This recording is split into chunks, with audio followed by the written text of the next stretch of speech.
Alright, so I think we're live. Yes. Alright. And I got an ad. Of course I did. Instantaneously. Fucking Fucking YouTube. phone. I didn't even turn on my alerts yet. They're on. Why? Apologies, everyone. We're a bit we're starting this a bit short. Didn't even know how we were doing it today. I slept in and I woke up and I saw Lotus's DM.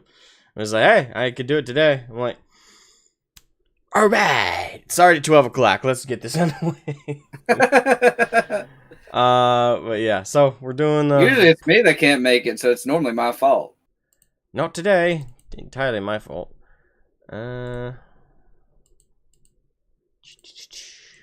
Sure. Anyway, rough start out of the way.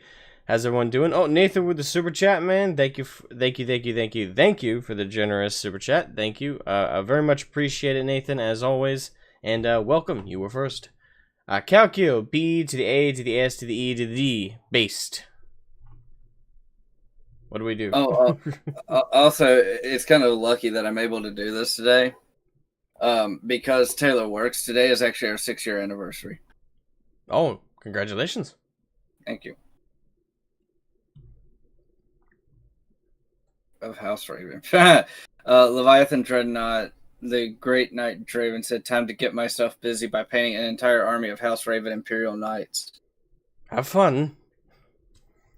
Well, actually, in my experience, it was actually, I won't say it was easy. Well, in certain ways, it was easier to paint my Imperial Knight than it has been to paint like the smaller minis, because you have more surface space to work with. Granted, though, because you have more surface space to work with, that also leaves more room to do like smaller details, which can be the time consumer there. Yeah. But that's just generally. But anywho, welcome Leviathan Dreadnought as well. And what is our first topic today? Because you're the one bringing most of them to the table. So this was an interesting one. We discussed this a little bit behind the scenes beforehand, where we've discussed what our favorite universes are outside of 40K. We've also we've touched a bit upon like the factions we like inside 40K, but we never really talked about our favorite factions outside of 40K. And the example I used is like there's Star Wars, and then there's the Empire. There's StarCraft, and then there's the Terran Dominion.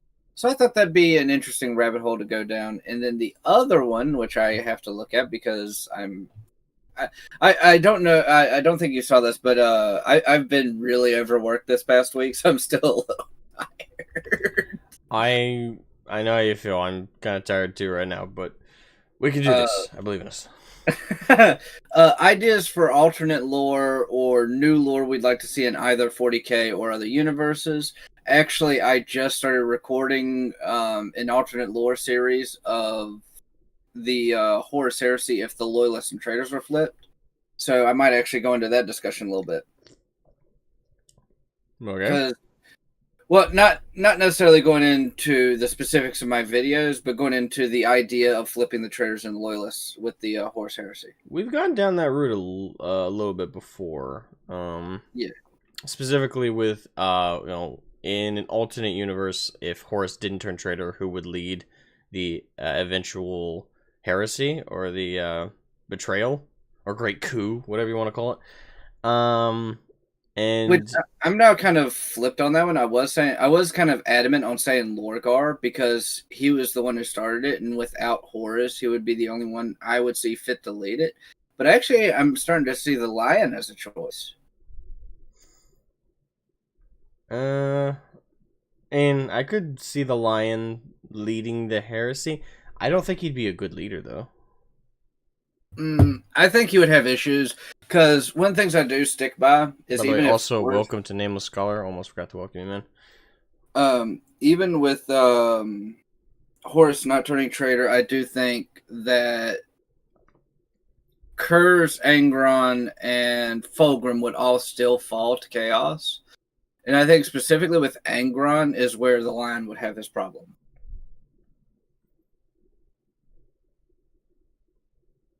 Angron doesn't take orders too well. Well, that's with anybody. That's including Horus. Well, no, so Horus found a way to get Angron to take orders really well. He essentially like, you know how you like killing people? Go do that for me. Well, No, no, no, I no, wouldn't do even it really your call way. that. I wouldn't even really call that he got him to follow orders. He more or less just got him to follow the same order because he knew it. He wouldn't see it as an order, more like letting a dog off a leash. Well, he at least earned his respect because he didn't treat him, well, quite frankly, like a monster. Kind of did, if you think about it. Well, no, well, he treated him like a tool, Like not a monster. he didn't talk to him like a monster. You know, he didn't put him down. He didn't say you're evil. But in terms of how he used him in warfare and combat, Oh, absolutely, yeah. he kind of did. Like I What, said, letting the dog off the leash. one of my favorite scenes with Angron and Horus is from Galaxy in Flames. And Horus brings together Mortarion, Angron, and Eidolon because Fulgrim apparently can't make it. He had to do his hair or some stupid shit like that. It needed to be permed. Yeah, he had to get his weave done.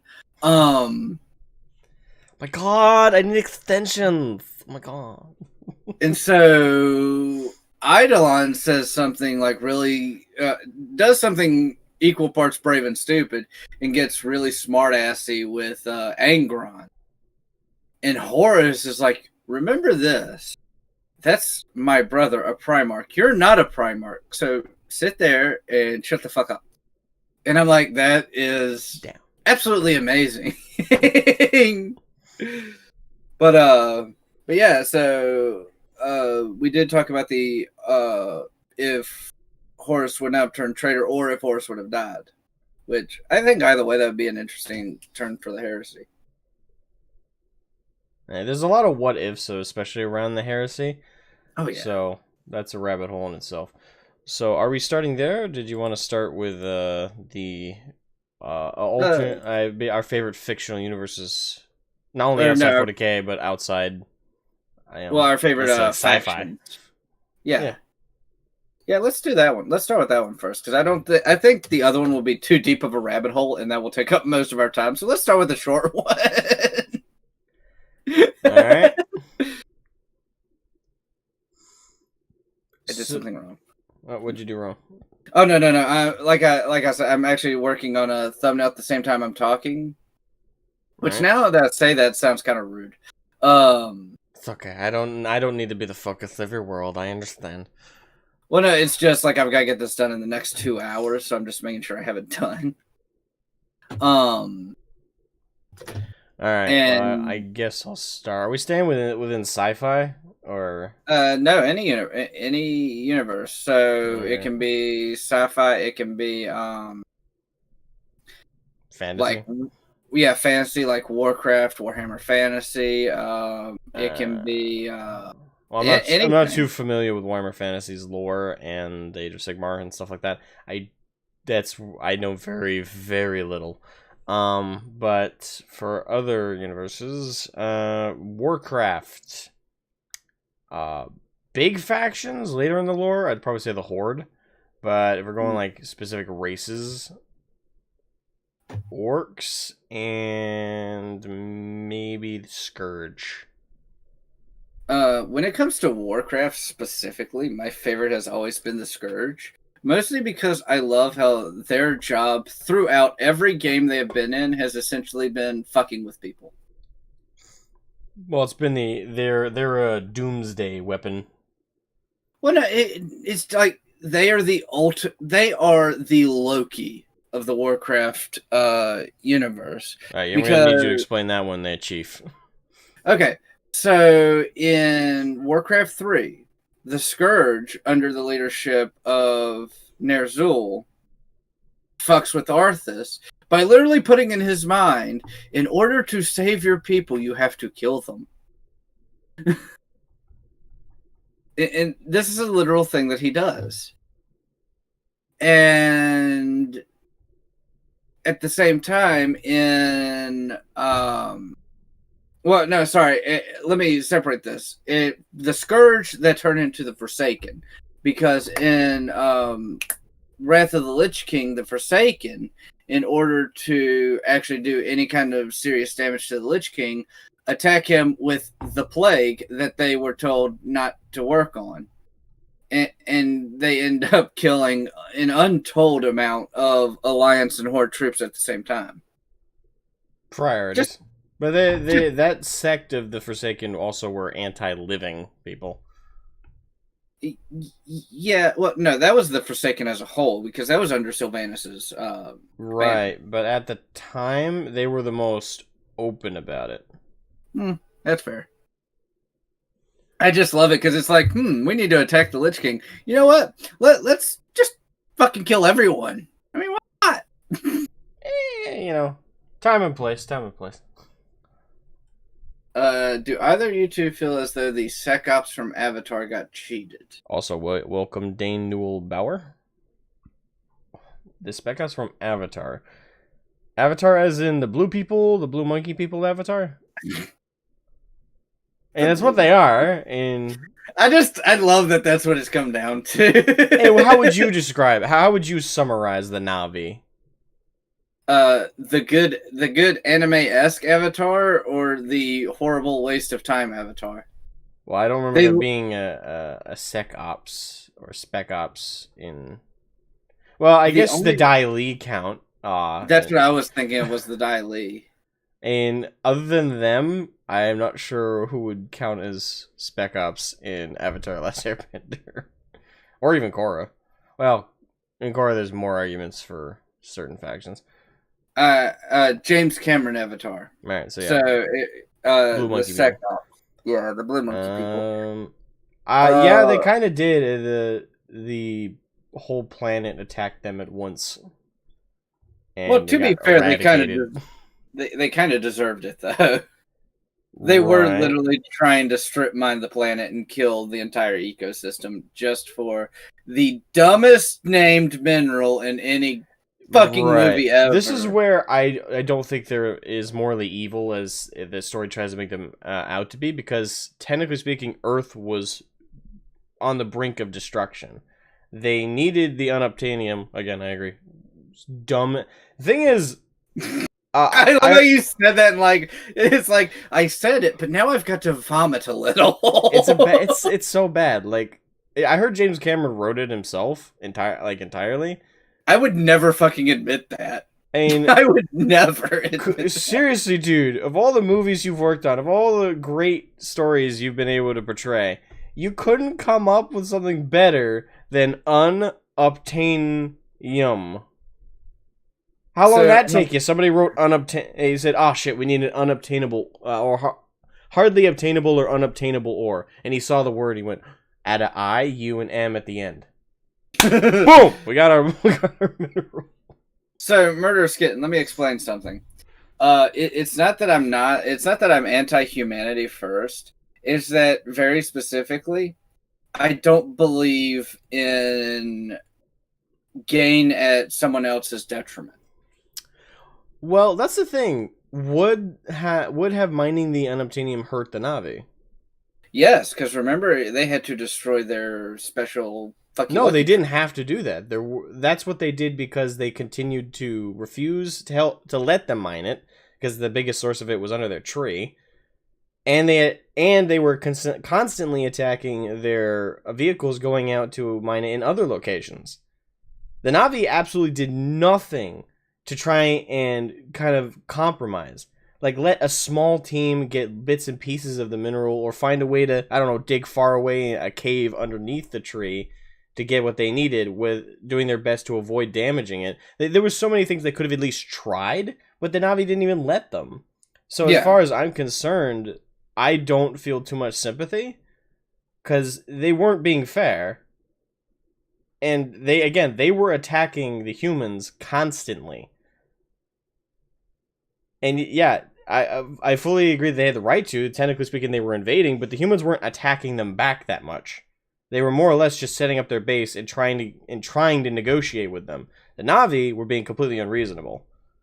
I think that's part of the problem with the movie, is because for me, where it cut in is at that point where they're like, okay, we're tired of this bullshit, now we're going to start attacking back. And And yeah, I think it's that's why is because I don't really think about the lead up to it, but I still think it's like because there might not be any moral evil on the part of say like the soldiers or the miners, but the main little CEO shit, whatever his name is, I do think there is moral and evil in him because he was all about. He's like, this is the biggest deposit. We're gonna go get this. It's right under their tree. Fuck their tree. We're gonna go get it. yeah, And, he was being stupid.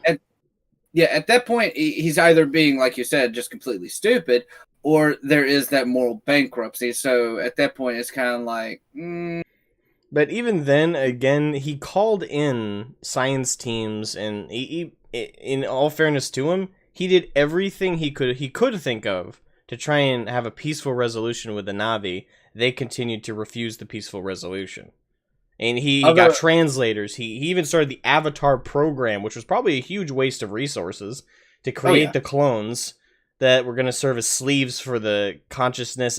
Just describing the technology, imagine how much that cost to the expense of resources, training up the people in their new bodies, getting them used to it, and then sending it out. And if the bodies were destroyed and possibly damaging the psyche of their avatars, having to pay like hazard expenses. And which was likely to happen, especially with them working with the Na'vi, who didn't want them around.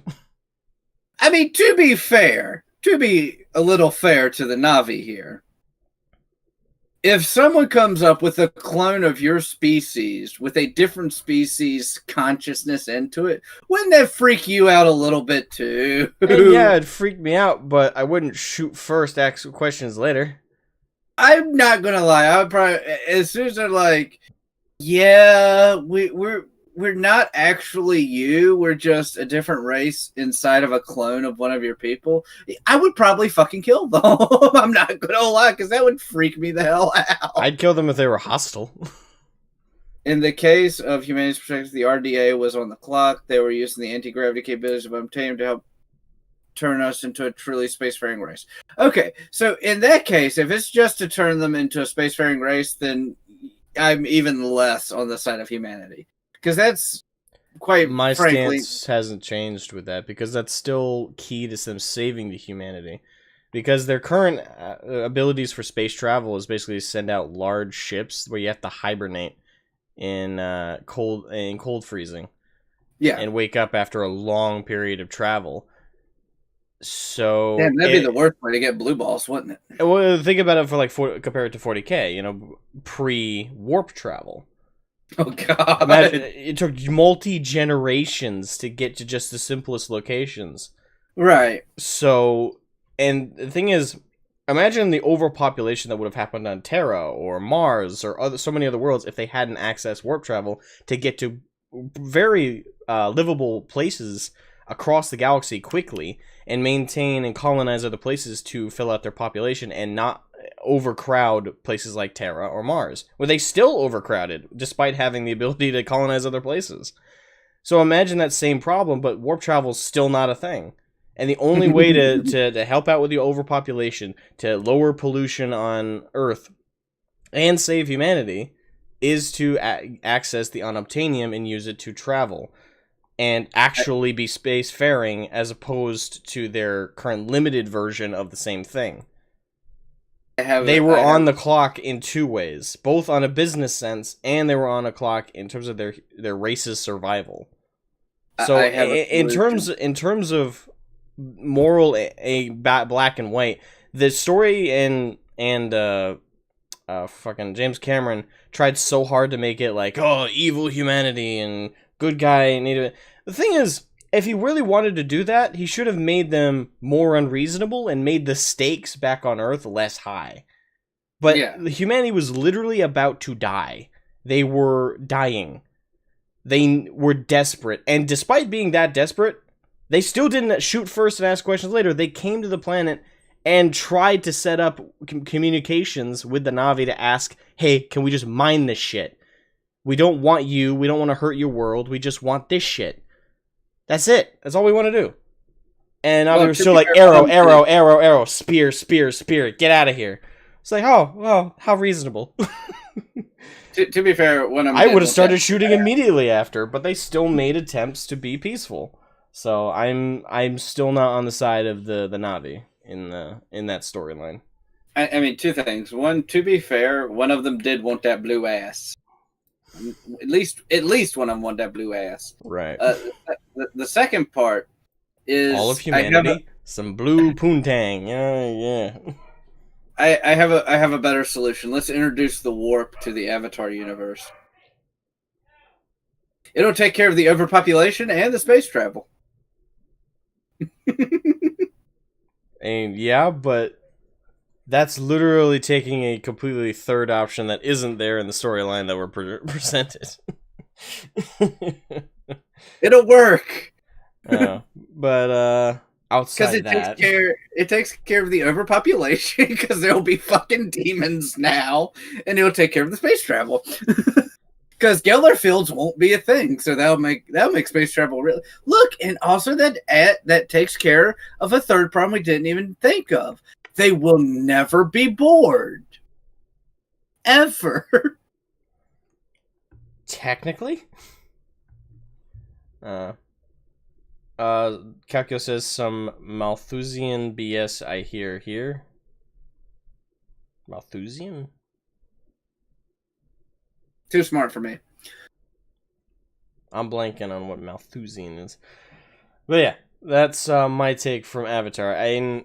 Credit to James Cameron for trying. I think he tried. I don't think he did without Obtanium. I swear to God, if he were to ever come out and go, well, I was sitting there and I was thinking for days and days, and finally this genius idea came to me. Unobtainium. Really? You couldn't look into any Latin words that you could have manipulated slightly. You couldn't look in any other languages' words and just played around with spelling or pronunciation. Even if it took me like 5 days and eventually I gave up and came up with unobtainium, my story would be I was shit-faced on tequila. I would probably throw in. Even if it took me 5 days and I just gave up. I'm like, nah, I was fucked up on tequila. That's how I came up with the name. I'd respect that. So, you know what? I get you. Even if it's a bold-faced lie, I'd still fucking say it. This is a better explanation. Thank you, Nathan, thank you, Nathan, for the super chat, man. Thank you. Much appreciated, man. Thank you. But yeah, I get why most people don't really think about the story too much with Avatar, but if you think about it remotely, it's not really as black and white as James Cameron really tried to make it. Okay, so, but as for favorite factions, what's the universe? So yeah, I said WoW's Horde and Scourge. That's Warcraft. Starcraft. Let's see. Probably say the Zerg. Just because I think they're more fascinating than Terrans, personally. When it comes to Warcraft, I'm gonna stick with the Scourge Forsaken. I hate the Night Elves. As I don't know if you can see this. I am clearly a fan of the Horde. Same. There we go. Yeah, I got a Horde banner over there. I have a $400 chair that has the Horde emblem on it, so there's obviously a little bit of love there. Then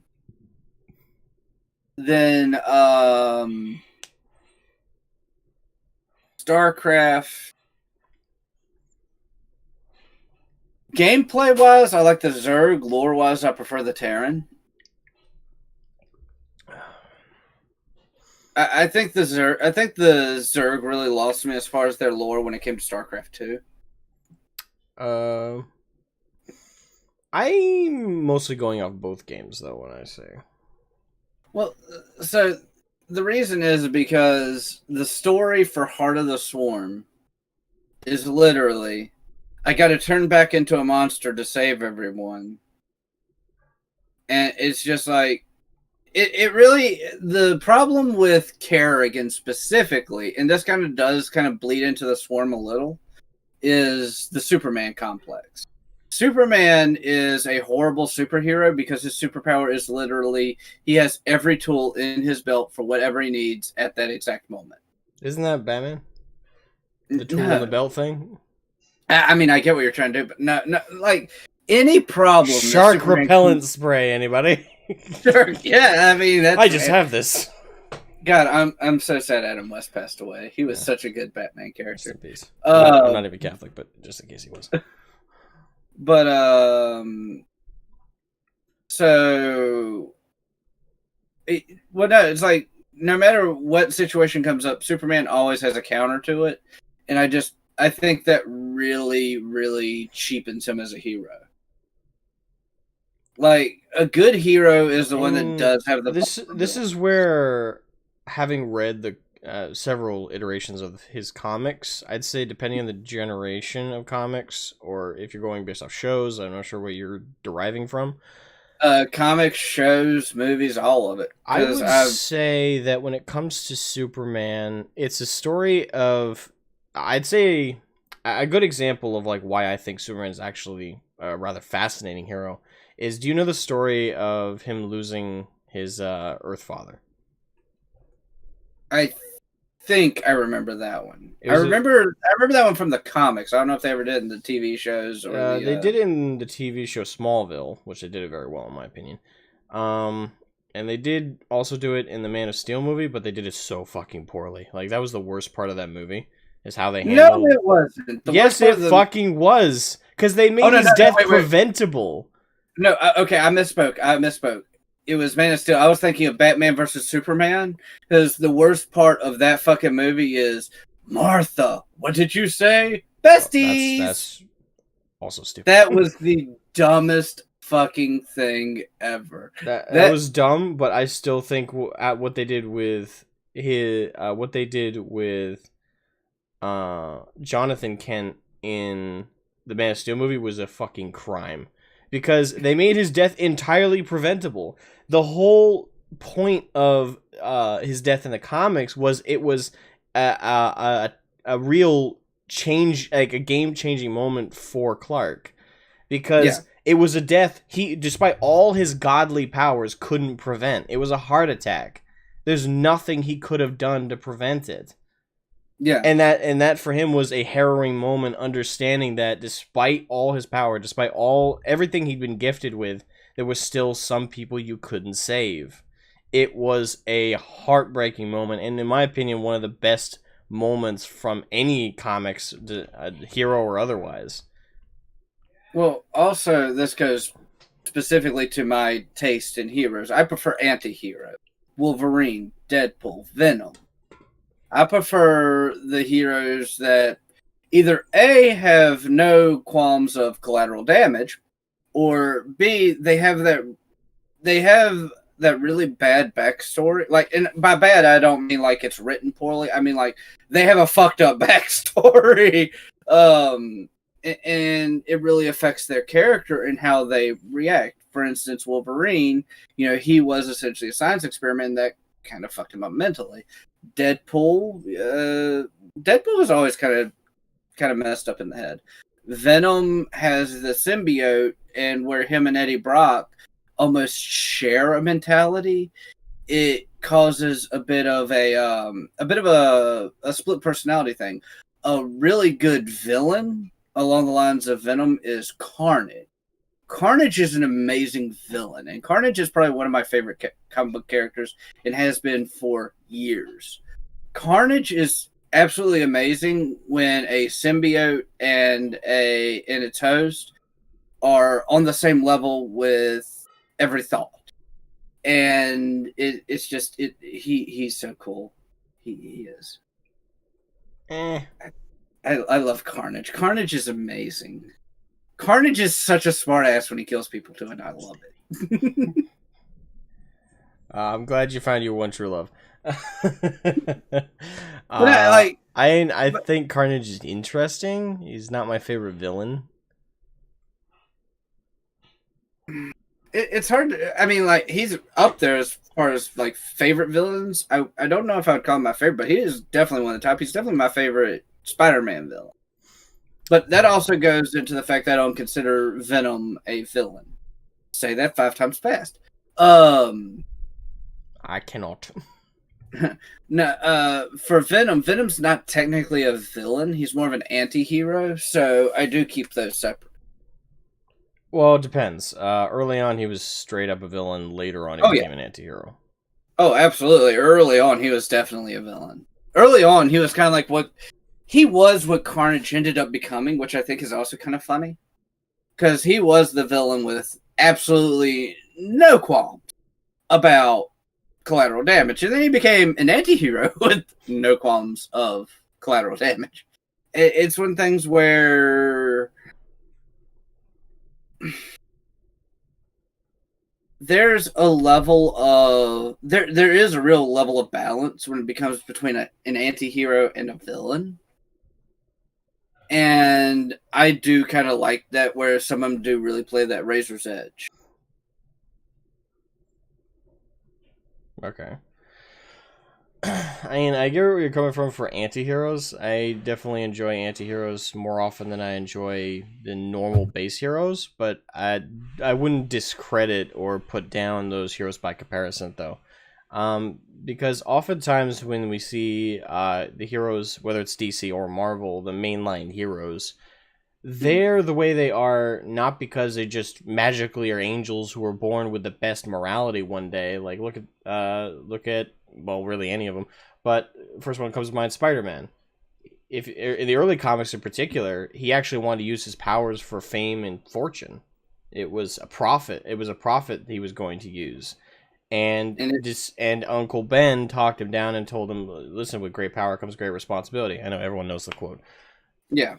And despite the fact that everyone might be tired of that quote, it still stands. It's an important quote. Is a reason we still remember it, because it's a powerful and true quote that still stands the test of time.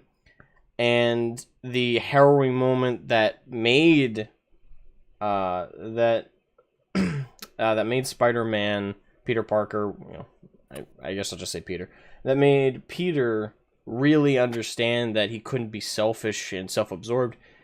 It wasn't just some magical, angelic personality. He never wanted to use it for any kind of greedy purpose. He was human. He wanted to use it for gain, and when he lost Uncle Ben and really took to heart the lesson that he taught him and understood, especially when he chased down the man who killed him, and then he had the opportunity to kill the killer, he understood that wouldn't bring him any kind of clarity, that wouldn't bring him any kind of justice, and he also remembered Uncle Ben's teaching. So he understood his responsibility to not abuse the power he'd been given, and he let the man go. Despite the fact that in terms of Spider-Man's, the rest of his comic run would constantly get fucked over. Like, seriously. Yeah. In terms of heroes who went through some shit, if you look at Spider-Man's entire comic runs, he went through more shit than most other heroes. I would say probably one of my least favorite heroes would probably be Batman. Batman is a massive piece of shit, and I hate it. Where's my cardboard sign that says, "Not everything Ludus says represents me"? Well, okay, no, shit, seriously. I'm missing it. Think about how many problems that Bruce Wayne or Batman could solve. Seriously. And I am, and I'm also thinking of how many he does. Okay. You are aware that in most comic iterations, he does donate to charity quite a bit, and he also dedicates Wayne Industries into researching cures for diseases. No, I do know that, but think about like how. Okay, so like one of my main problems is, and this is an early Batman versus a now Batman. Early Batman, he actually used guns. And I get that there's this morality code, and he has a code that he can't kill people. If he just snapped Joker's fucking neck, think about how many problems he would solve just by doing that one thing. Yeah, but also think about how he'd be given into the same evil that he's trying to fight. That wouldn't really be evil. That would be getting rid of a great evil. Well, yeah, but you also got to understand where Bruce is coming from. His parents were killed mercilessly, and that ruined his life. He doesn't want to be as bad as those who hurt him. Speaking of, I actually just watched the Joker movie recently for the first time, and I Did you think the like way it? they did, I think the way they did killing Bruce Wayne's parents was actually kind of stupid. And yes, I know I'm really late to that particular party. I just haven't had an opportunity to watch it. I guess what I'm question. What do you mean? What how they did it was stupid? Okay, so originally it was a mugging. In the Joker movie, it was one of I don't really know what to call him.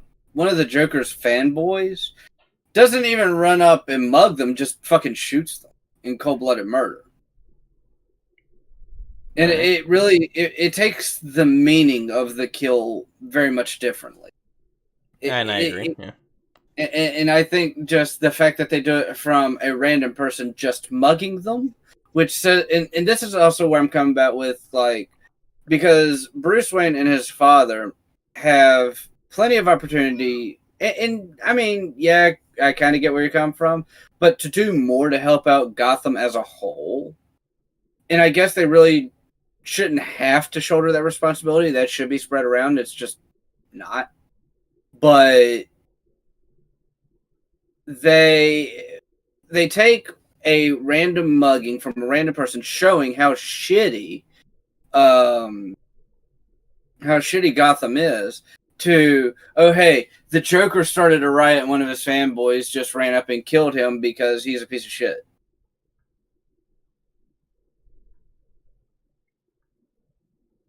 all right. I didn't particularly like that the way the movie did either, and I just didn't really note it. Really, it was just for me. It was just kind of a weird add-on into the movie that wasn't necessary. Oh, absolutely it wasn't. But I didn't really think one way or the other about it, and whether it was good or bad. I just kind of didn't note it because I didn't think it was necessary. I also thought it was strange because we're supposed to be experiencing the movie from Joker's perspective. How the fuck did he know that happened? Mm-hmm. I I just thought it was the one part of the movie I would call weird. I would say I think it's supposed to be like a setup for a sequel, which I hope to hell they don't do. Which I'll say this: Joaquin Phoenix actually did a really, the way he played the Joker was done really well, where he plays into the psychological aspect of becoming the Joker, and I really enjoyed that. But the way they did a lot of the background stuff, I just think was either completely fucking pointless or it was actually counterproductive. Again, see, Bruce Wayne's parents being killed. I think that was actually counterproductive. In that way, I agree. So, Alex Grigorov, don't know if I said that correctly, so I apologize. Well, if you kill 1,000 evil people and scare the living shit out of all the other criminals, even if you kill yourself, it is still profit. Wait, hold on, let me reread that. Oh, if you kill 1,000 people. I Yeah, think but what if you kill those 1,000 people, how many of them were evil, and how many of them were just people forced into unfortunate circumstances? How many could have been rehabilitated? It's the age-old question of how evil do you have to be to earn such a fate? Now, and listen, I'm just presenting that as a fair argument. Personally, I'm pretty draconian. If you commit, I have a very specific bar of like, if you cross this line, I feel no qualms about you dying for it. Like murder, way over the line, you deserve to die. Rape, you deserve to die. Pedophilia, not only do you deserve to die, there's another tier above that. Slow, painful, torturous death. You go there. And I honestly think that whole cruel and unusual punishment should be waived for pedophiles. They in I, particular deserve that worst bit. Cruel and unusual, go for it. so actually, this is kind of funny because it's funny you said that. Here's where I stand as far as that. I 100% agree with you. I throw a couple of different categories into they need to die a very, very slow, painful death. but as I understand why they can't, because I abide by the cruel and unusual punishment. Only in the same token is because I also believe in the Second Amendment and the First. So if we're Freedom of willing to speech throw, and right to bear arms. so if you're willing to throw away the cruel and unusual punishment, why not throw away free speech and right to bear arms? They don't connect. Well, the way they connect is because they're all a part of our original laws of the land. So Yeah, if but you're that's a willing very to, loose connection in this case. well, no, it's if you're willing to throw away one, who's to say you can't throw away another, regardless of why it is. And I think that's kind of a silly argument. It is at a base level, but it's an argument nonetheless. It's an argument of why, if we don't need one, why do we need any of them? Because we don't. The cruel and unusual could be very easily argued because some people are evil enough in this world where the cruel and evil things they did, I think, should be met with cruel and evil things we do to them as punishment. And the thing is, I'm not even as a really necessarily a deterrent for other criminals. It should be a punishment for them. Well, I don't particularly care if other people are deterred by it. Well, so mine is actually, I do believe that I do believe punishment should be a deterrent. Well, it should be, but if it's not, I'm not gonna lose sleep over it. I'm more focused on the punishment of the person who deserves it. Yeah. Ideally, it would be a deterrent, but and the death penalty hasn't stopped people from killing other people across the United States. So, speaking of my state, I still believe in the death penalty. Speaking of, my state just became the 23rd state to abolish the death penalty. I'm like, oh, fucking great. I don't know why people are abolishing it. It's like, we're better than that. It's like, no, we're not. We still have people murdering each other out here. I don't think we're better than we were when we had sticks and rocks. We're better than that. Yeah, look at fucking Chicago. It's too soon? Stupid. And we're getting close to politics here. So, favorite factions. But like outside of like the Warcraft and 40K, the Blizzard and Games Workshop. Okay, here's an interesting one. I tend to like now I can't remember who they are. The Vulcans from Star Trek. I like the Vulcans and the Klingons. Okay. Neither one has a sense of humor, and the Vulcans are just straight up smartasses. But they can't help it. It's adorable. Adorable? It is. Because they can't help it. They can't help being smartasses. They're just naturally smartasses. And cold logic will do that to you. Mm-hmm. And what was the other faction you mentioned just now? Klingons. Klingons. Yeah, Klingons are probably my favorite from Star Trek. Not that I'd want to be a Klingon. It's actually more from like an outsider's perspective. For me, the reason I like them is because, and I actually talk about this so I am going through a video series, and my first 5 videos is going to be it's the switching the loyalists and traitors in the Horus Heresy. But my first 5 videos are the 4 Chaos Gods and who would be the War Master and his Legion. For the Khorne one, I actually mentioned this, and this is something a lot of people don't know about Khorne. He actually has really 3 areas of he has like, like when someone is the god of something, he has 3 of them. I really don't know what to fucking call that, like realms, I guess. I don't know. But he's bloodlust, war, and honor, and a lot of people don't know that because a lot of for the most part, the Chaos Gods are. Well, to be fair to most newer fans of 40K, like people in the last 3 years, GW since, what was it, 6th edition?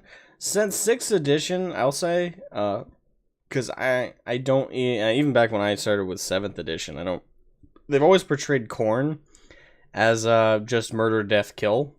Yeah. and Blood and Lust. Old school Corn from pre 6th edition or 6th edition and prior portrayed him as, like you said, more not just blood, murder, kill, but also with the flip side of his coin, which is honorable combat. He'll never, you don't turn your back to an opponent, you don't attack them when their back's turned. There was a sense of duty and respect in the fight. He was a warrior. He wasn't just a murderer. Yeah, and Which is and sad, so but it's GW's fault that they stopped portraying Korn like that. I don't know what happened, but at some point they stopped portraying the Chaos Gods as multifaceted. They just became one note, yeah, pretty much. which is annoying because they've always, as far as I've understood them, had two sides. Like you said, Korn with the warrior's spirit. With Nurgle, as much as he loves death, decay, and plague and hurting people, he also prefers extended life. He likes new life. He likes when things are born anew, because that's the evil part of it is he likes it because those things will eventually rot and die. But it's still he is essentially the god of life as much as he is of death and decay. And I will defend Nurgle on this one. Nurgle, they still do that way because he extends life, like you said, so he can extend that disease, decay, and pain. Well, the thing is that decay isn't even necessarily like actual like rot. Sometimes it's just natural over time, like aging, and like that's a form of decay that he does still feed off of. Yeah. But so this might surprise you. Actually, I changed one of my. I did change one of my loyal legions, switching to traitor, and that was the Cornate pick. I didn't give it to the Space Wolves. You didn't? No, because they lack that honor. They lack that honor of an honorable combatant. They really are, to me, a loyal form of World Eaters. They are butchers. I don't agree. Barely better. They are barely better than butchers. I mean, they are better than the World Eaters, but not by much. They definitely have a code of conduct when it comes to how they engage in fighting. A loose one. I wouldn't call it loose. But I gave it to a legion that exonerates that honor a little bit better, but with the combined ferocity of the Bloodlust, and that is the White Scars. The White Scars are, I think they fit a lot better than the Space Wolves do. Because the Space Wolves, you would essentially just have a carbon copy of World Eaters. But I think with White Scars, you have a more encompassing legion of what Korn actually his whole sphere of his whole domain. Because with the World Eaters, you don't really have a strong sense of honor. James Mackin, welcome to the stream. Months of Shame messes with that. What? Mm-hmm. Months of Shame messes with that idea. Can you specify, man? Unfortunately, because of the delay in the stream, we don't get the comments as we're saying it. We get a little. You guys are a little behind us, so. But so I get where you're coming from with the White Scars, but I think you're selectively. I think you're selectively leaving out a lot of the elements of the Space Wolf culture.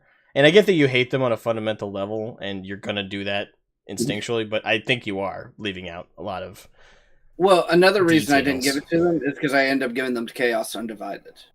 Because they do fit in with at least 2 Chaos Gods, if not more. Because I didn't really go into like Nurgle or Tzeentch that much, so I really don't know how that would play into them. But they definitely fall under Khorne, and they do fall under Slaanesh too. I would agree. So I felt it safer to give them to Chaos Undivided, and where the White Scars really do fall almost purely under Khorne. Because I can't think of, maybe Tzeentch, I can make a loose argument, but it's hard for me to make an argument for Slaanesh or Nurgle, at least, as far as the White Scars are concerned. So it's Not more. being as familiar with White Scars as you, I can't argue that point. Well, the only thing I can, so they don't do, and when I do this, I also compare the legions that fell to the specific Chaos God to the legion I end up choosing. So, for instance, let's use Nurgle. You have the Death Guard. They're known for attritional combat and biological combat. The White Scars don't do that. They don't stand up and fight. they, they're like, nah, we're just going to zip around and we're speed. Speed is good. Speed is amazing. Um, so you can't really compare them to the Death Guard or anything that would really fall to Nurgle. As far as Slanesh, I mean, there's an argument of an excessive speed, but that's just really grasping at straws for me. Zinch, you can make an argument for the Psychers because they do use their Psychers, and they even did after the. They used them to an extent after the Librarians was disbanded, but that's again just more of a loose argument that's almost grasping at straws for me. Okay. So when it comes down to it, the only one that they fit down to almost purely is Khorne. Wouldn't the fact they don't face their enemies in direct combat hurt the Khorne argument though? If they're just zipping around them, that's not Not exactly honorable. not necessarily, because that's more of a 40k thing, less a 30k thing. In 30k, they did use hit and run tactics, but when the Khan did lead them in battle, if they were either put in that situation or they were attacked, they would stand and fight. They would 100% stand and fight. But their main battle tactic is the hit and run guerrilla tactics. But that could also feed into the bloodlust, or at least the shedding blood for Khorne, because one of the more famous stories of the Khan is back on Chagoris. A rival tribe killed his father, and him as a 10-year-old. No, I'm sorry. He was younger than 10. Took the best warriors from his tribe and slaughtered the opposing tribe. And when I say slaughtered, I mean after slaughtering them, he took the head of the chief of the other tribe and hung it on his tent. Because he's the fucking god. Because he's the fucking god. And I mean, he has a really cool backstory. I love doing the research for the lore for him. I really need to finish it up, and it's driving me insane. But I'll need to do that at some point. Right now, for my In a Nutshell series, I'm at the War in Heaven, taking a break from the Horus Heresy, and then I gotta back to finishing the Horus Heresy segments, and then from there, I'm probably gonna expand out to a little bit more Xenos, and then I'll come back to Space Marines at some point. Well, the thing for me is I'm actually in the middle. I've just started doing the Primarchs. I finished the Legion. I'm actually on Jagatai Khan of the Primarchs. And where I don't really, these past few weeks, I haven't had I haven't had time to research. It's one of those things where I'm doing this. I'm doing these series as like the 40k rants or the things that I've known for a while that I've wanted to do, like the flipping the loyalists and traitors and my take on it. Something that I either don't have to script too much or I don't have to script period because it's mostly just opinion. Right. So. James Mackin, by the way, specified when the Space Wolves stood up to the Inquisition and Grey Knights, which I do think is a good example of them very much standing by their principles. Also, the numerous times they stand up to other chapters and legions over the course of their history. They have a very specific code of conduct that they have adhered to. They do, but again, this is also the difference between their code of conduct and a general sense of honor that, as it would fall under, like I said, Khorne, where the White Scars, I think, exemplify that more, and where the Space Wolves, I really just don't see doing it at all. And a good example of this for me is,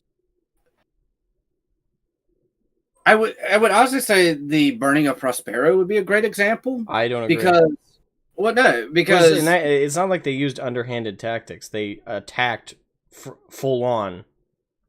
They didn't sneak in and well they sabotage got anything. They attacked head on. they got tricked, and instead of Yeah, trying, but they got that's tricked not a by fault horse. onto their own. In terms of how they conducted themselves with the burning of Prospero, they attacked full on, and it was actually more Magnus's initial hesitation that caused much of the destruction and his own casualties than it was them. Because of Magnus's hesitation, they took a much more brutal beating if they had been more organized and prepared to fight back. But that's my point. Is when the aspects of honor is when you're fighting, and this is one of the things under Korn. This is actually one of the things I found interesting in researching him is when you're fighting an enemy that you're beating overwhelmingly, or that you will beat overwhelmingly. It's better just to overlook them because they're not worth your time. And at that Wouldn't that point, also counteract the other aspect of Korn though, which is when you are facing an enemy in combat, it's more of a disservice to turn your back to them. It's a disrespect. They not still face necessarily. them full on. It's again, I would put it on the Thousand Sons and Magnus for not pushing back. I put this one on, and this is less of a thing of, I guess, honor and more of a thing of they're just retarded of the Space Wolves because A, they got tricked, and B, as soon as the Thousand Sons really weren't fighting back as they should have been, they didn't stop and think, like, wait a minute, they're not fighting us back at their full strength. Something isn't right here. And Wait, they and should also, have, wait a minute, but where the fuck is Magnus? That and should have also been a clue. that should have been a clue, and I'll agree there's a level of stupidity there. But at the same time, they were also blinded by. On top of it, they were under the impression that Magnus and the Thousand Sons had betrayed not only the Emperor but the Imperium as a whole, and by extension them. They were also under the orders and belief that the Emperor through Horus had ordered them to destroy the place. So they were following their liege lord, the Emperor's orders, as they believed it to be, which again is another aspect of honor. I disagree in that case because, and this one comes down to the Emperor told them face to face, told Russ face to face, go get him and bring his ass here so I can spank it even more, Red. Whereas Horace is like, no, Dad just changed his mind. Like at that point, at that point, even I would have been like, okay, yes, big brother, I know you're the one in charge, but Dad scares me more, so I'm going to listen to Dad.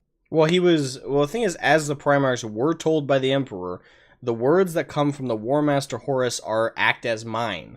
So as far as Lehman and his legion were going to consider Horus's words, they're not considering it as, oh, this is Horus's perspective. No, this is the Emperor speaking through Horus. His word is law. And at this point, Lehman had no reason whatsoever, and I would put this more on Horus's manipulation skills over Lehman's stupidity. It's a combination of the two. But I would put it more on Horus's manipulation and the lack of knowledge of his treason to Lehman that he fell for this. On top of those two aspects, he also didn't like Magnus as it was.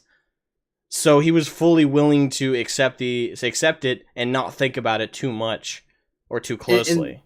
And that's where I think, and like I said, as soon as the Thousand Sons weren't fighting back, and well, they were fighting back, but not like full force, and where also Magnus was involved in the fighting back, that should have been hey, let's pull back and see what the fuck is going on. Something doesn't seem right, but like you said, he was blinded by Horus being the one telling him. He was blinded by his own hatred. He was, I mean, realistically, all Lehman Russ is what he was always known as, is an executioner. Exactly. And also to kind of contribute to the reasoning, I would argue that if this wasn't the first time, or if this was the first time Lehman had been set to kill a Primarch, he probably would have hesitated more and thought about it. But as we know it, or as it's been implied, Lehman has killed Primarchs before. So it would make sense. It would make sense in that case that the Emperor would change the order to an execution. If that implication is that we've always understood it is still correct, that he did kill Primarchs before. So add that experience in particular. Like if it would have been another legion altogether that was ordered to kill them and not his, like if he just like, heard secondhand that, let's say, I don't know, the Imperial Fists were sent to capture Magnus and bring him Which to would have been heel. a smarter choice. Which would have been, I personally think the Imperial Fists would have actually thought about it too. Like once, I do think Rogel would have fallen for a manipulation from Horus initially, but once they started attacking and the Thousand Sons were in retreat and were defensive, I think that Rogel would have caught that not instantly, but very quickly, and then thought about the orders. But in Lehman's case, on top of his hatred, on top of the fact that Horus, as far as any Primarch had understood, was the voice of the Emperor, and the fact that his legion had been sent to kill Primarchs before, those, and, fourth, his hatred of Magnus, those factors all added together to the perfect storm for Lehman to fall for the deception. But this is why I say he's more of a butcher than an actual honorable warrior, especially in that case, because he let all that blindness cloud that judgment. But, and also, real quick, the two best choices that the Emperor could have sent would have been the Khan and Sanguinius, because those were two of the closest loyal Primarchs to Magnus, because they helped him build the Librarius. Which actually most people don't know that the third Primarch behind the Librarius was the Khan. Well, let me think about that one. I think the best choices, in terms of the outcome we would have wanted, and less like logistically, for a more favorable outcome and maybe even a prevention of the Thousand Sons from falling to chaos, I would probably say Rogel Dorn. Because he's cold, cool, and collected and didn't have... Not only did he know Horus better than most other Primarchs, so he would probably sense something was off. More so than Lehman would have. I think that's why Sanguinius would have been the best choice, honestly. And Sanguinius would have also probably been my second choice. Because Sanguinius, even if Horus had changed the order to an execution, I don't think he would have done it. And I think probably wouldn't have done it. You don't think you said Ferris Manus, you kind of cut out halfway when you were saying the name. Sorry, I don't think Ferris Manus would have gone through with it either. It's one of those things. Ferris Manus, I don't think would have jumped to execute. Even if Horus had ordered it, I think he would have tried. I think when or if Magnus started fighting back, he might have. But as long as Magnus maintained the retreat and the defense, that would hit with Ferris quickly, and he would start to understand there's something wrong here. I don't think Ferris would have started off by invading the fucking planet. I think he would have gotten there, teleported down. All right, what the fuck did you do this time? And I'd see Sanguinius doing the same. And again, direct communication. I kind of think of it. You know who we're forgetting about, don't you? Who are we forgetting about? Vulcan. Fair enough. Vulcan would never kill, or at least back in 30K, would never have killed another Primarch. I don't care who the fuck ordered it. The Emperor could have stayed there. Nah, kill him. No, daddy. Kill him. No, daddy. Can I give him a hug? It might break his spine. It might be too big of a bear hug. Yeah. And I mean, that's... Carthcorn. Vulcan would hug the hell out of Magnus. Like, I love you, brother. I think that the Lion also wouldn't fall for Horus's ploy to kill Magnus. Yes, but for a different reason. That's because the Lion, A, didn't trust Horus and fucking hated his guts. Like, that's why when I was talking about if Horus didn't lead the traitors for the Horus Heresy, that's why I actually give the Lion to the traitors 9 times out of 10.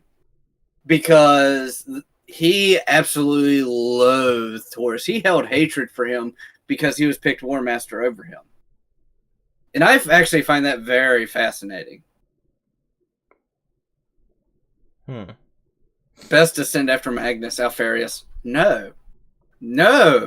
Absolutely not. Well, it depends. If you're looking for more of a assassination, Well, no, because the thing is, if you send Alfarius after Magnus, you won't know what the result will be until after the fucking fact.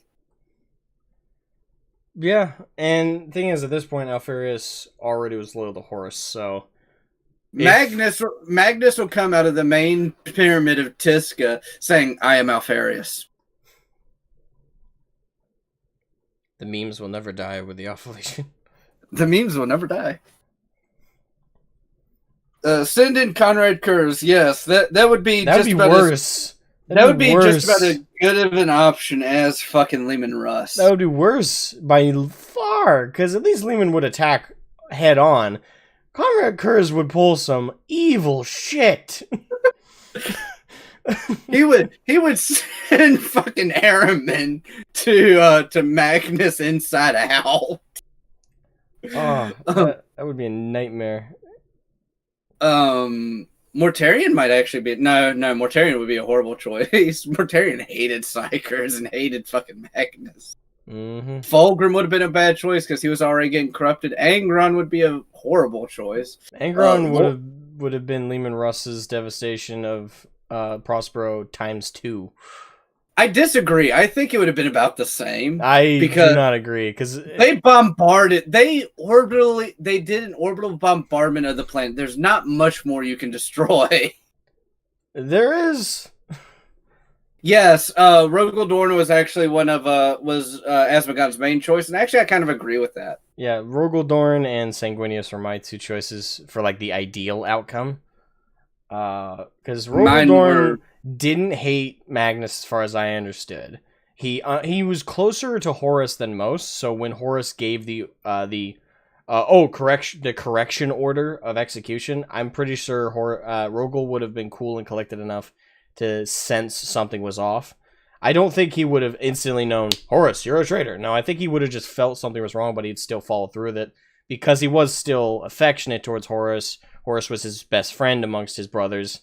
So he probably would just sense something was off, but shake it off. But once he got to Prospero and started, and I think the first thing he would do is probably communicate to Magnus and demand a surrender. Mm-hmm. And in that, even with the execution order, and with that done, I think Magnus would have submitted to the not the execution order, but submitted to the surrender and met with Rogel. And I think Rogel would have taken the opportunity to speak with him. Do I think I think he would go in more hostile. I think Rogel would still have the orders of execution in the back of his mind, but I think he would also crave answers first. It's like, okay, why did you do why I was sent here? And once Magnus provided the explanation, I think Rogel would have probably responded very badly to Magnus pointing out Horus was a traitor. I think that would have caused maybe an initial blow. Like, I think Rogel would actually punch Magnus for that. But I think once Magnus didn't attack back and really really stood by his words, I think Rogel would have calmed down and understood, okay, maybe he is telling the truth.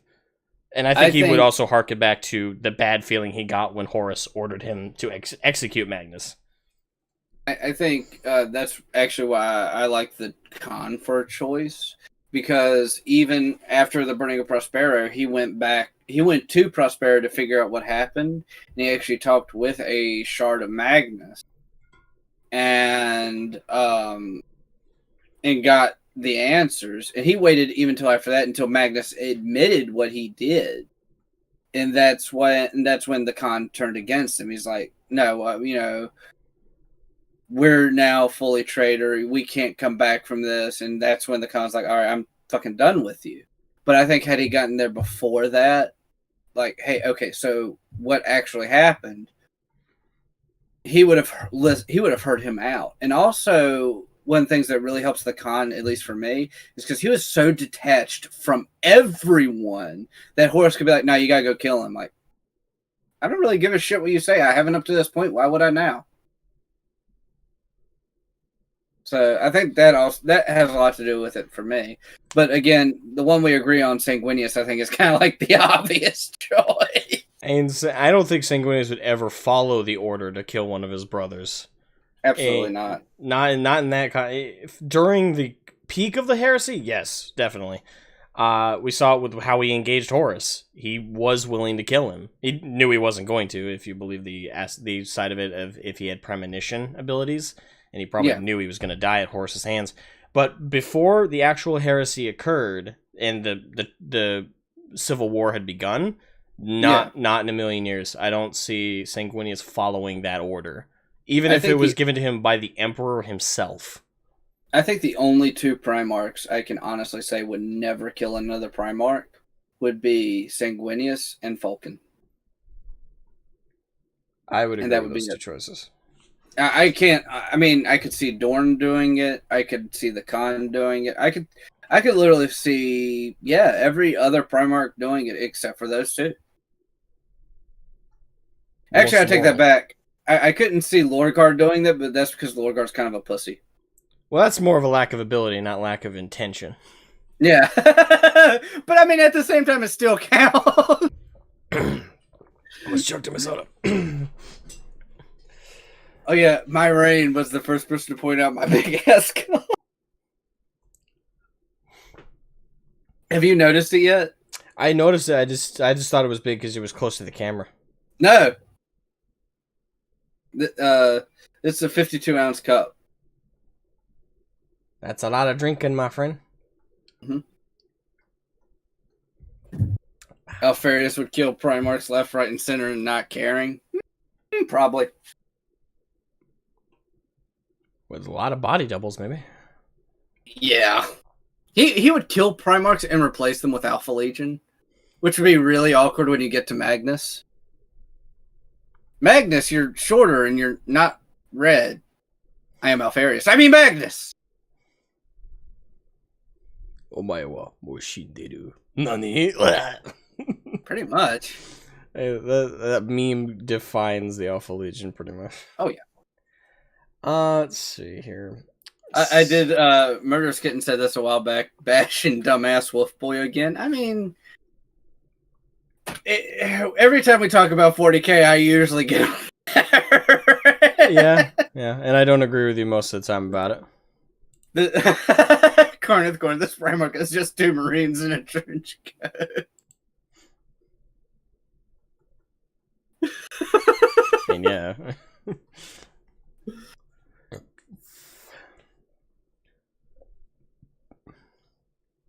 Alright, so do we ever actually finish the topic when it came to like other fictional factions? Or I know we got to the point of we did Warcraft, StarCraft, and Star Trek.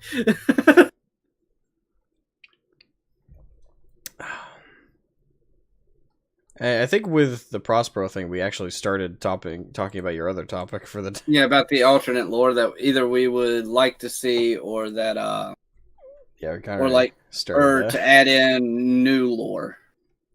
Yeah, the only thing I have for topics for this stream is the Q&A, like an extended one for the latter half. Let's see. I do think that because there's a book that I have. I want to think the author is Harry Turtledove. Harry Turtledove? I believe so. Here, actually, I'm going to Google it real quick. That's someone's real name. I think it's just a pseudonym.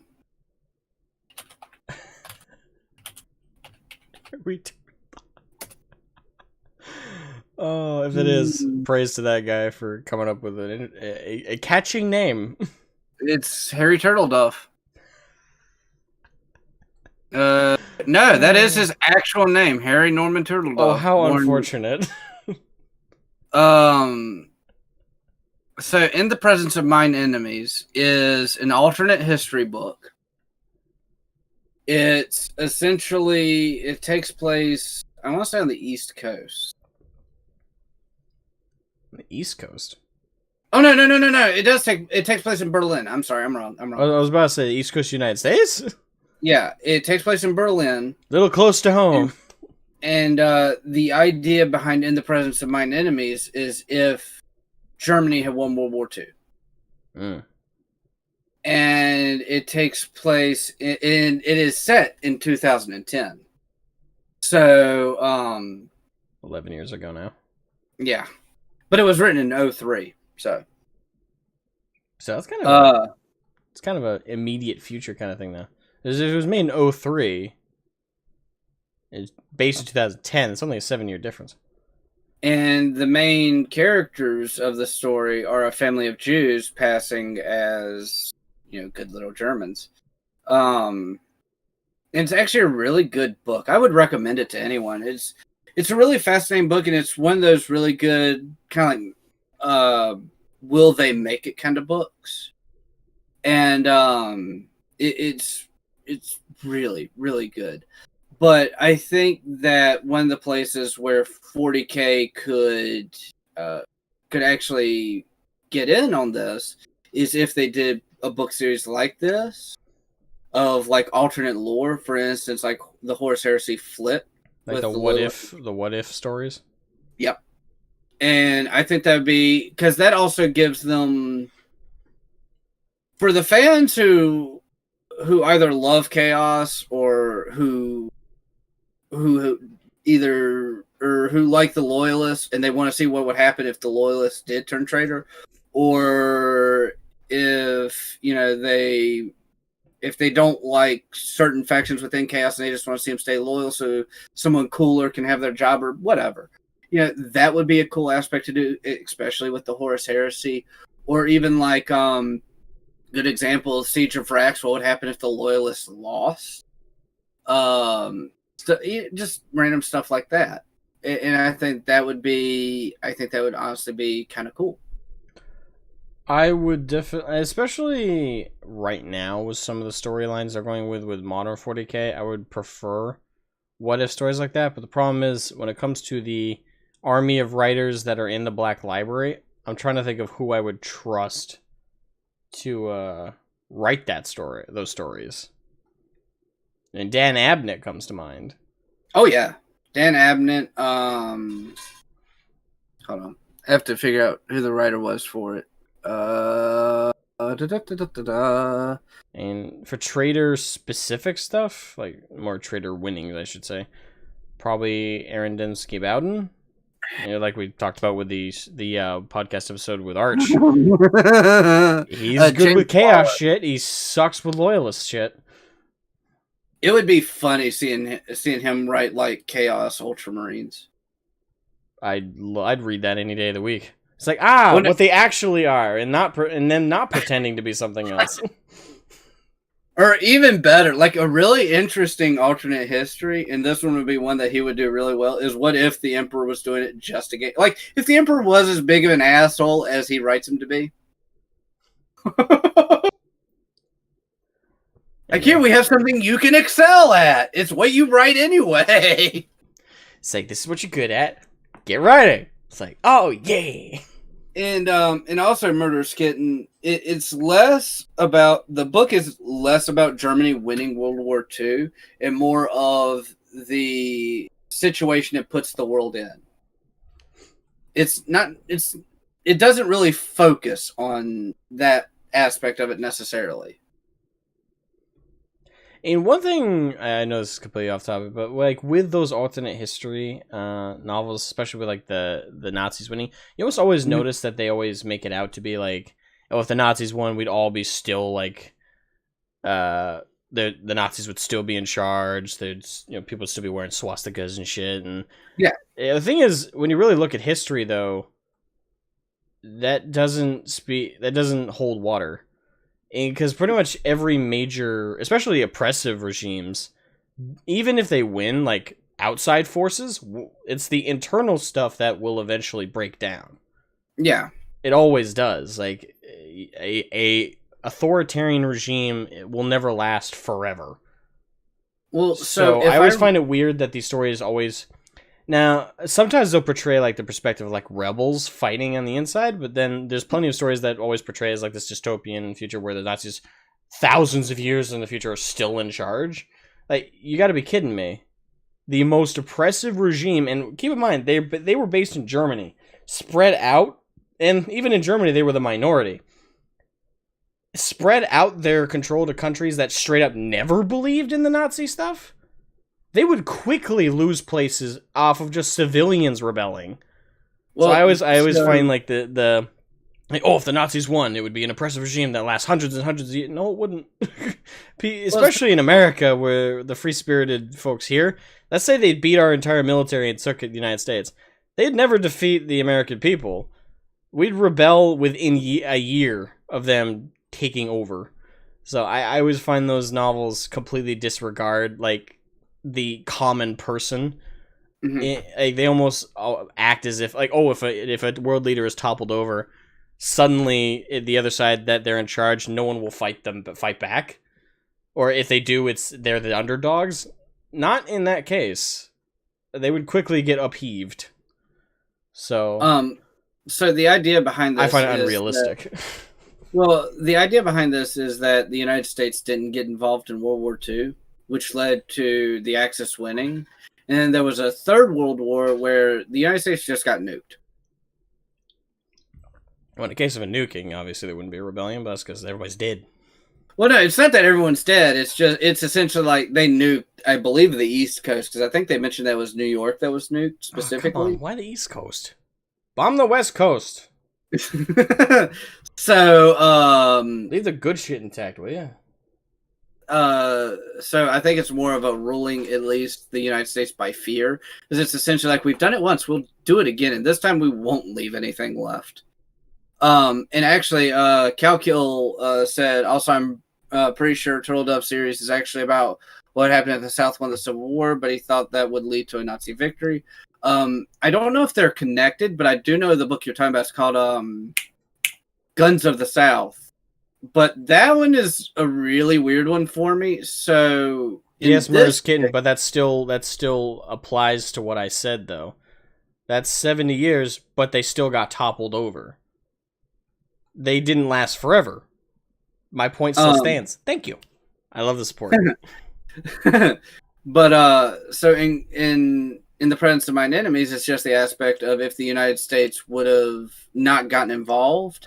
Whereas in Guns of the South, it's literally like militia guys going back in time to give the Confederate States of America AK-47s and giving Robert E. Lee medicine.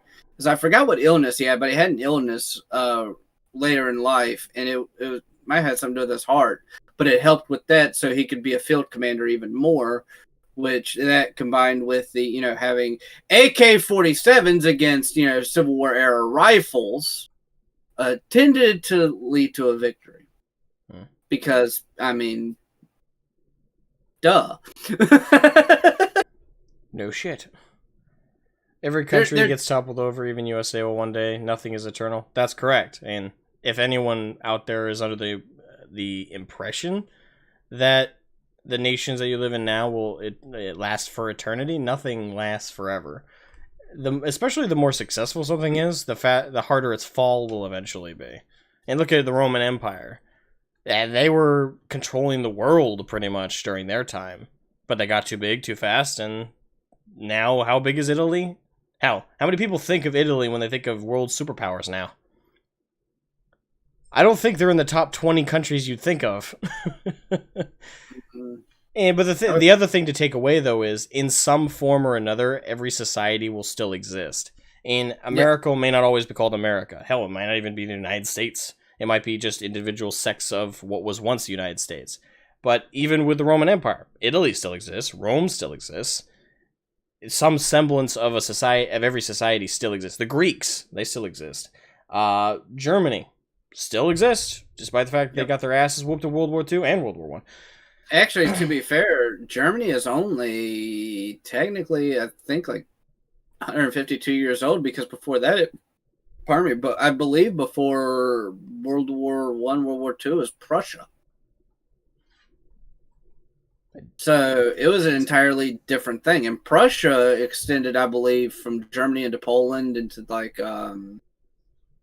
Austria, Yugoslavia, the Czech Republic. I think it like extended all out into there, and then just eventually broke up and became all the different countries. Yeah, and So my point isn't really just to circle this. I guess to wrap it up. When it when it comes to empires, countries, nations, societies, you can never 100% eradicate a society. You can destroy it, you can knock it, topple it from its power, you can divide it, uh you could break it down, you could certainly corrupt it and to the point where it falls apart on its own. But in some fashion or another, every society still exists. Even the Soviet Union, there are still people out there who still stand by communism despite how stupid it is. There are still people who stand by socialism despite how stupid it is. There are countries that even still are trying to be socialist. Venezuela, anybody? And unfortunately, and fortunately in some cases, nothing will ever 100% be eradicated. Nothing ever is. And whether it's a country, a nation, a people, an ideology, once it is created and once it is fostered by more than 5 people, it will not be eradicated permanently, ever. So, at the end of the day, America will not always, and anyone who's under this oppression is wrong, America will not always be the world's biggest superpower. Or, hell, we might even be the lowest superpower one day. But we will still, in some fashion, always exist. Same with Germany, same with Russia, same with China, same with Japan, same with every country that's existed for hundreds more years than America has. They still exist. Yeah. They're just not as big as they once were. Well, China kind of is, but China's existed for like thousands of those. So. Yeah, and they're still a world power. So I guess they would be the exception to that rule. Actually, here's something completely different, just to get us off of world powers and shit that I'll probably get this either demonetized or completely taken down. Because we are talking about some spicy stuff. Welcome, Jorge. Well, I don't think that was too spicy, and we were just talking about like countries lasting. My Steam is fucking up. Why is your Steam fucking up? I have no idea. I was going to talk about the lube. I was going to talk about that game I've been playing. Oh, what you been playing? Medieval Empire. How's that going? Actually, it's really weird, but it's really fun. Because when I first started, the first time I played it for about 20 minutes. I did not think I was going to enjoy it. But I'm starting to really enjoy it, but it's still kind of strange to me because it's literally. See, how do I word this? Combine.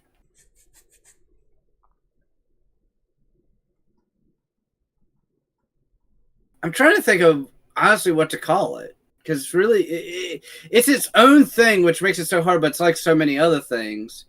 My Steam is trying to come up now.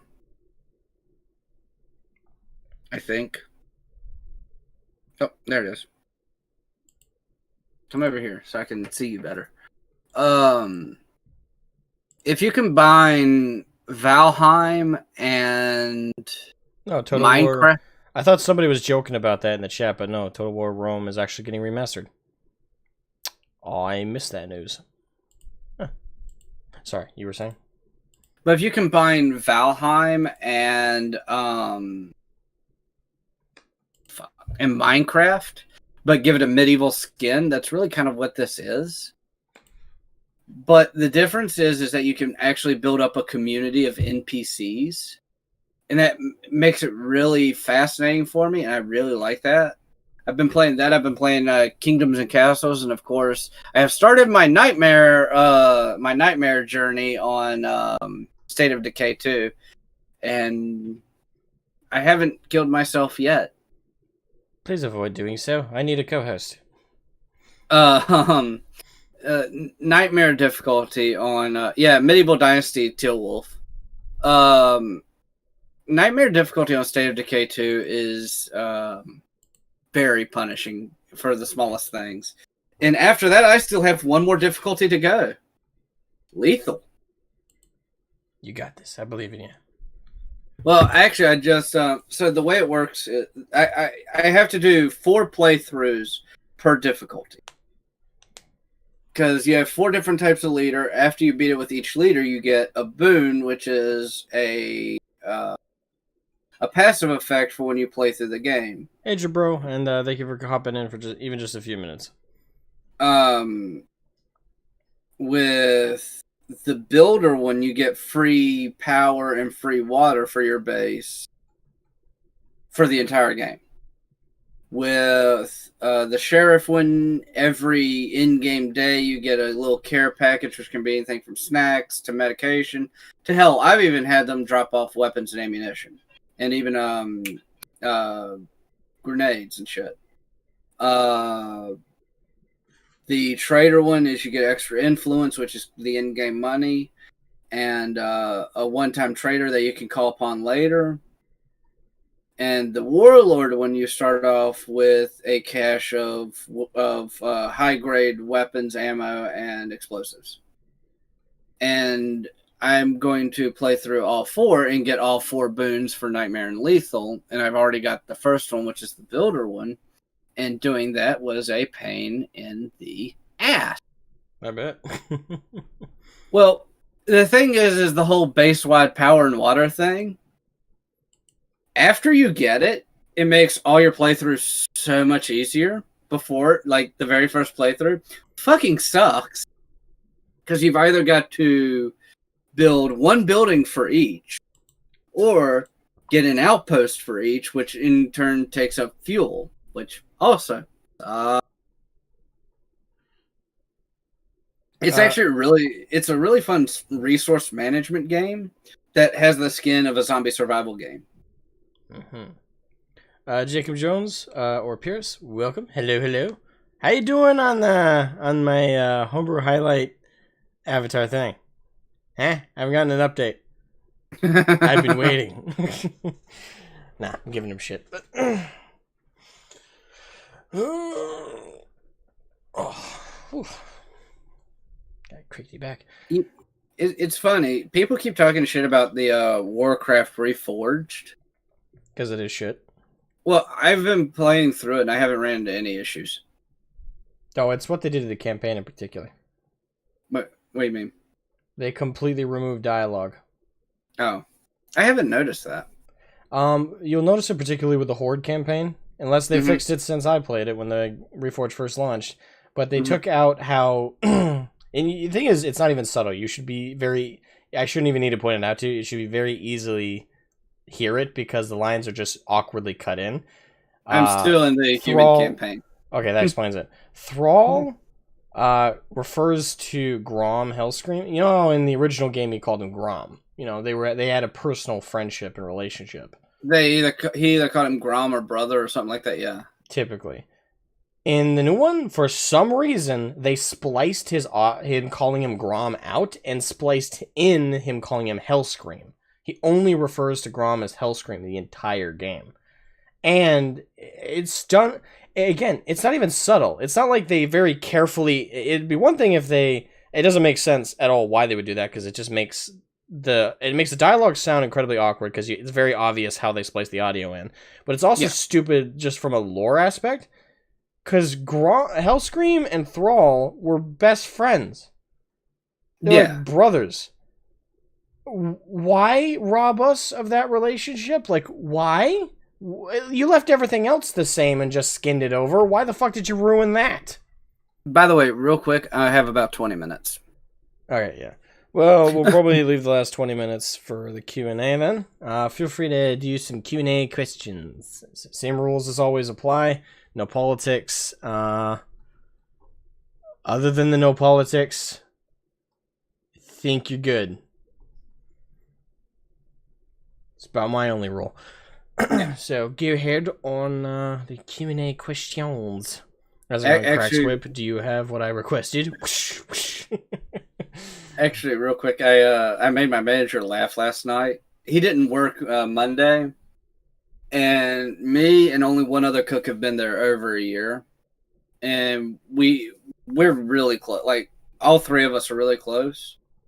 And so the cook and one of the new managers decided to give me shit. And so when it was time for me to leave, or when it was time for me to start doing my work so I could leave, he he's like, "All right, now do this for me, bitch." And without missing a beat, I go, "Yes, daddy." The manager looks right at me and is like, "What the fuck did you just say?" I was like, "Yep, there you go. There you go. I'm good. I'm good for the rest of the night." And the other cooks just laugh. And I'm like, "Look, I'm going to keep doing weird shit until y'all learn to leave me the fuck alone." Jorge said, "Have you lads checked out the Robutian Heresy alternate timeline where Gilliman turns traitor?" Oh yeah, we talked about that at length before. I think that would be a bad choice, realistically. And yeah, that's what we brought up the first time we talked about it, like multiple streams ago. I think it was like one of our first streams we talked about the Robutian Heresy. Mm-hmm. We talked about that at length. So I'm not sure we should go over it as in much detail now, and because we'd just be covering it a second time. As for the Robutian Heresy, as I stood by then, I just think that is reality. I think there's realistically, if you flip the loyalists and traitors, there's really only one good choice for War Master. I mean, realistically, my top three would be Sanguinius, Dorn, and Gilliman, but Dorn and Gilliman are like far second and far third. The only real choice is Sanguinius for me. I can't really see anyone else leading the loyalists turned traitors. I would argue Rogaldorn, but I'm not sure I would say he's necessarily better than Sanguinius. I'd say the two of them leading the whole thing together would be ideal, because Rogaldorn, strategically minded, was up there, especially when it came to defensive strategy. As Horus always stood by, if it ever came between a fight between the Luna Wolves and the Imperial Fist, it would be a fight of it would be the meeting of the forces of an immovable object being faced off with an unstoppable force. Yeah. So I think the ideal loyalist matchup against a traitor matchup in terms of just advantages, Rogaldorn and Sanguinius working together. Sanguinius focusing on the overall strategy as well as the inspirational leader and being the face of the loyalist, and again being ahead of assaults and actual fighting. I would say Rogaldorn being the head of logistics and defensive strategies and motions throughout the war. The two of them, the meeting of the minds, I think would not only surpass Horus in every way, because the thing is, if it was just one of them, I think against Horus in particular, I think that they would be equal, because Horus was equal to Sanguinius when it came to fighting, assault, and in a way leadership of his men. When it came to Rogaldorn, he was strategically as smart. He wasn't as good at defensive strategy, but he could counteract it with his offense. So in either case, if he's facing off as one of them individually, he's got on par, if not has certain advantages, especially with chaos corruption. But if he's facing both of them, I think he'd get outclassed very quickly. Well, so the reason is because there was only one War Master. Especially when I'm doing mine, I want to keep it at least the equivalent of. And the reason I picked Sanguinius is because I think Sanguinius, fits the role better, but also he would be able to lead the loyalist turned traitors better than I believe Dorn would. Not that Dorn is more tactically minded, but Sanguinius had that relationship with all of his brothers. Yeah. And I think that makes a difference. I would agree remotely. So that's why Dorn would be my second pick. But I would say 7 times out of 10, I'm going to pick Sanguinius. 2 times I would pick Dorn, and maybe 1 time I would pick Gilliman. Because Gilliman is a good strategist. He's just an asshole. He's he's kind of a useless asshole. I would ideally not want Gilliman in charge though, because I don't think he'd be taking feedback from the other loyalist Primarchs. I think he'd be very much up his own ass. Actually, I just thought of something really cool. Incarnate Corn made me think of this. Sanguinius is also way more marketable for propaganda pieces since he is a fucking angel. Literally. As he gets and you can't really get better than that. Because the thing is, it's not even like they'd be drawing like what do you call those? What do you call those exaggerated comics for propaganda during like wartime? Propaganda. Well, no, there's a specific term for them, but no. Well, anyway, you wouldn't even need to do it like an exaggerative thing like that to get people on your side. Mm-hmm. You would literally just need to take a photograph of Sanguinius fighting the traitors, put it up every loyal world, and be like, "You choose who to side with, motherfucker." So actually, here's something interesting. Like, especially in the flip, with Sanguinius being corrupted, as he gets corrupted, his angel wings start turning into like the leathery demon wings. That would be cool. But I wouldn't want Sanguinius to be corrupted. Well, if it's loyalists turned traitors, he's going to be corrupted one way or another. Nah, unfortunately. Quick, Jabro says, "Oh boy, question, Asmagon. How did you get your 3D modeling software and where did you learn to use it?" How did I get it? I looked it up on the internet, found the website, and I purchased for the subscription. It was a very complicated process. I had to do all the credit card information. It was just you don't want to fight that hill, man. Sorry, I don't want to give you too much shit, but it's called Autodesk Maya. It's $200 a month to subscribe to, not including tax. So there's that. As for where did I learn to use it, I went to a vocational college level school when I was in high school, because I was an A/B student at my high school. So if you had good grades and you were achieving well, and the thing is, at the time I was an A/B student at my high school, and I had a job after school, working at a grocery store. So and most people with all that on their plate wouldn't add anything, but they're like, hey, you qualify to apply to this college vocational course, where you can learn a trade. And I'm like, I'm not really interested in carpeting or electrical. Or they're like, no, well, one of them is IT. I'm like, yeah, I know how to use computers though. I don't really. They're like, oh no, it's misleading. The whole class is about video games. I went, wait, hold on. I went, yeah, there's 3 disciplines: 3D, 2D, and programming. And in the 2D and 3D, it's dedicated to learning how to make assets for video games and animate and stuff like that. And I'm like, well, sign me up. So on top of going to my regular high school 7 hours of the day, early in the morning, I had to get up even extra early to catch the bus to go to the vocational college level course for the first part of the day, go back to my high school, finish my high school day. Then after high school, I had to go to my job at the grocery store.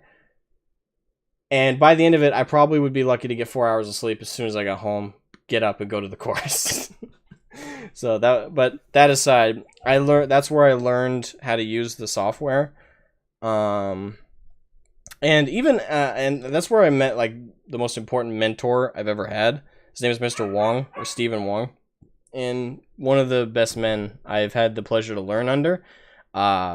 And the thing is, his style of teaching was probably the best. He didn't like lord over you, throw homework out every day, and just say, okay, you have to do this specific thing at this specific rate as I demand. No, he literally just gave us an assignment and said, have at it. And even when it came to teaching us how to use the software initially, he didn't sit down and go, okay, this is how you use this tool, this is how you do this thing, this is how you do this thing.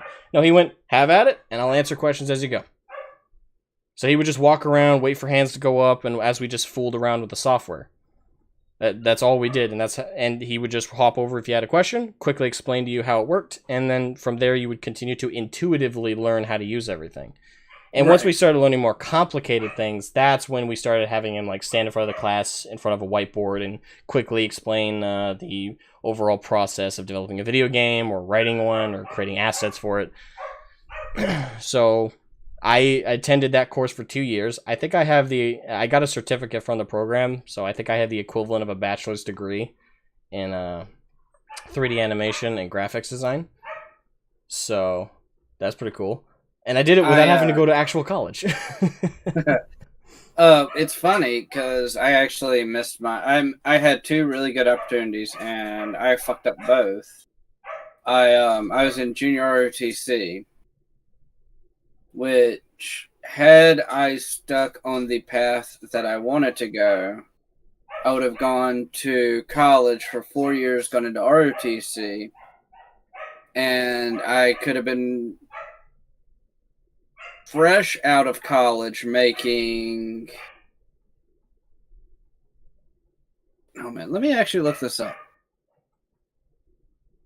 It Carnarvon, would Asmagon, be. aka Adult Timmy Turner. What? What? Ah, wait. I don't know. Can you explain that joke to me? I don't get. And I know Timmy Turner's that kid from Fairy Godparents, yeah. Mm-hmm. But I don't get the joke. I apologize for my dog, but I should probably has to go out pretty bad. But if I'm not just wait mistaken, a couple more minutes, sweetheart. If I'm not mistaken, I would have been making almost 50,000 a year when after junior or after ROTC in college, coming out as a lieutenant, and then after that, I would have been set. I really would have, but I missed that opportunity, and then I went to college to get my paramedic, and that kind of went to hell too. But the funny thing is, my wife has an associate's degree and doesn't use it. Okay.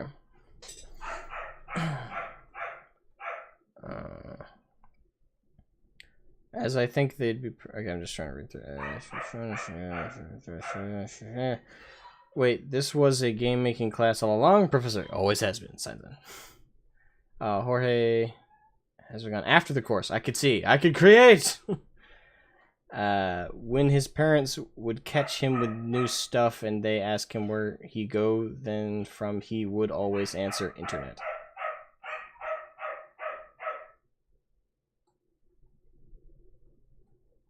Yeah, he's using 3DS Max. He was just curious how you got yours. 3DS Max is made by the same folks. I'd say 3DS Max is a lot more of a complicated program. I don't like it at all, especially in comparison to Maya.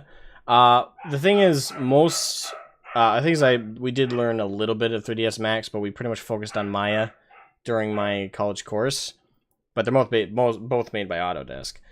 One thing I stand by is I don't like 3ds Max, despite the fact that most people would argue it's better for modeling and actually like creating the 3D models, and Maya's better for rigging, it's better for animation, it's better for generally the other technical aspects and rendering. It's ideal for those things. It's not the best for modeling. It's great for modeling, don't get me wrong. It's got a lot of the same tools, a lot of the same access, and as long as you know how to work it, you can pretty much do everything in Maya you can do in 3ds Max.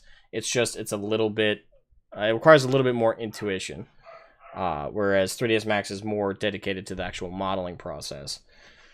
But personally, I just never liked 3ds Max. I had a classmate who loved it, but I could never get into 3ds Max. It was a software that just did not click with me. Yeah, I use Maya for animation and 3ds Max for modeling. Yeah, I use Maya for all the above. Sometimes if I want a really detailed, cool-looking model, I use ZBrush, which is a 3D... it's a 3D modeling software, but it's a 3D modeling and sculpting software, which you can make more realistic-looking characters and faces and body types. That's the software you use if you want to make really realistic and detailed stuff. You want to make a lot less detailed and realistic looking shit, you can use 3ds Max, Maya, Blender. That's where you mostly work with just basic geometry to create your models. Whereas with ZBrush, you take a sphere and you sculpt it. Literally. You were talking way above my head, so I'm just kind of like... Yeah. I will say ZBrush UI wise is a bitch to learn. I don't know who's designed the UI for that software, but they really need to go back to school. It's so bad. The thing is, just to export a model, there's like four different things. Like you can export the document, you can export the ZBrush save file, and then you can export the actual fucking model. So there's three different types of exporting, and when you're brand new to ZBrush, you're like, which you would think it would be file export, but no, because that just exports the fucking save file. Well, what about the document? Okay, it's a document. Export that. No, that's literally just the document, not the model. Tool? Yeah, you go to Tool, export that. That's the fucking model. What? I don't know. I do not like ZBrush's UI whatsoever, but it's great software if you want high detail models. I do have to leave really soon. Yeah, all right. So we'll wrap it up here, guys. Thank you guys so much for watching and enjoying this podcast. We had fun, right? Oh, yeah. I did. But yeah. Oh, go ahead. Oh, I had a lot of fun. It's just I feel bad because I have to leave to go pick up Taylor, and it's just that's cool. But yeah, thanks so much for watching, guys, and we'll catch you guys another time. All right, see you guys later. Bye-bye. Bye.